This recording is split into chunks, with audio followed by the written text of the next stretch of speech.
AI आणि robotics आजच्या बुद्धिमान यंत्रांची नवी दुनिया बनलेला आहे. तर नमस्ते, मी स्नेहल दर्पणकर, SP9 मराठीमध्ये आपलं पुन्हा एकदा स्वागत.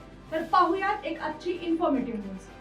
आजच्या यंत्रांच्या दुनियेत आर्टिफिशियल इंटेलिजन्स आणि रोबोटिक्स या दोन क्षेत्रांनी जगात मोठी क्रांती घडवून आणलेली आहे. मानवी बुद्धिमत्तेप्रमाणे विचार करणारी, निर्णय घेणारी आणि काम करणारी यंत्रे ही आता केवळ कल्पना नसून वास्तव बनलेली आहेत. आर्टिफिशियल इंटेलिजन्स AI म्हणजे नक्की काय? AI म्हणजे कृत्रिम बुद्धिमत्ता, म्हणजे संगणक किंवा यंत्रांना मानवी बुद्धिमत्तेसारखे विचार करणे, शिकवणे, निर्णय घेणे आणि समस्या सोडवणे ही शिकवण्याची प्रक्रिया. AI मध्ये प्रमुख तंत्रज्ञान, मशीन लर्निंग, अनुभवातून शिकणारी प्रणाली, त्याचबरोबर डीप लर्निंग म्हणजे मेंदूसारख्या न्यूरल नेटवर्कचा वापर करणे, नॅचरल लँग्वेज प्रोसेसिंग म्हणजेच मानवाची भाषा समजणे, कम्प्युटर व्हर्जन चित्र आणि व्हिडिओ ओळखणे. उदाहरणार्थ सांगते की व्हॉइस असिस्टंट म्हणजे गुगल असिस्टंट, चेहरा ओळखणारी प्रणाली. त्याचबरोबर ऑनलाईन शिफारस प्रणाली, YouTube असो किंवा Amazon असो. रोबोटिक्स म्हणजे काय? आता रोबोटिक्स म्हणजे रोबोटची रचना, निर्मिती आणि नियंत्रण करण्याचे विज्ञान. रोबोट म्हणजे अशी यंत्रे जी स्वयंचलितपणे काम करतात, सेन्सरच्या मदतीने वातावरण समजतात, प्रोग्रामनुसार काम करतात. त्याचबरोबर रोबोटचे प्रकार काय काय असतात? औद्योगिक रोबोट कारखान्यात वापरले जाणारे असतात. त्याचबरोबर वैद्यकीय रोबोट हे सर्जरीसाठी वापरतात.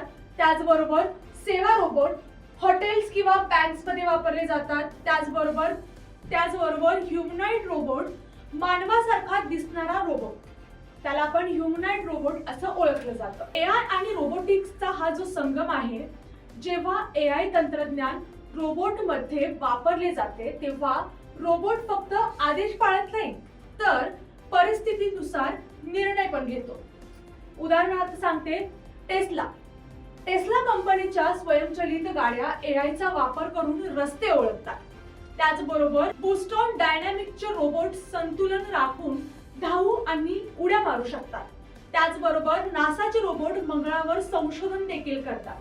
विविध क्षेत्रातील उपयोग काय काय असतो बघायला गेलं तर आरोग्य क्षेत्र, रोबोटिक सर्जरी, रोग निदानानुसार AI, औषध संशोधन. त्याचबरोबर शेतीमध्ये जर बघायला गेलं तर ड्रोनद्वारे पिकाची पाहणी करणे, स्वयंचलित सिंचन प्रणाली करणे.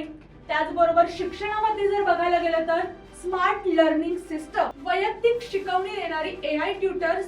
त्याचबरोबर उद्योगधंद्यामध्ये जर बघायला गेलं तर उत्पादनात वेग वाढवणे, त्याचबरोबर अचूकता आणि गुणवत्ता वाढ.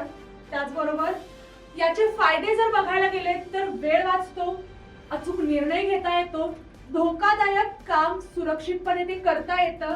त्याचबरोबर उत्पादन क्षमता वाढते.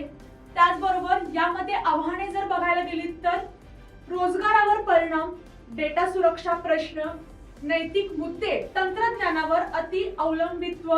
त्याचबरोबर भविष्यासाठी जर बघायला गेलं तर AI आणि रोबोटिक्समुळे पुढील काळात स्वयंचलित शहरे, स्मार्ट घरे, चालक विरहित वाहने, अधिक प्रगती, वैद्यकीय सेवा हे सर्व शक्य होणार आहे. जर बघायला गेलं तर AI आणि रोबोटिक्स ही केवळ तांत्रिक क्रांती नाही, तर मानव जातीच्या प्रगतीचा नवा अध्याय आहे. योग्य वापर आणि नैतिक नियंत्रणासहित ही तंत्रज्ञान मानवाला अधिक सक्षम, सुरक्षित आणि कार्यक्षम बनवू शकते. या आणि अशाच इन्फॉर्मेटिव्ह न्यूज साठी पाहत रहा SP9 Marathi. Your time, your news. धन्यवाद.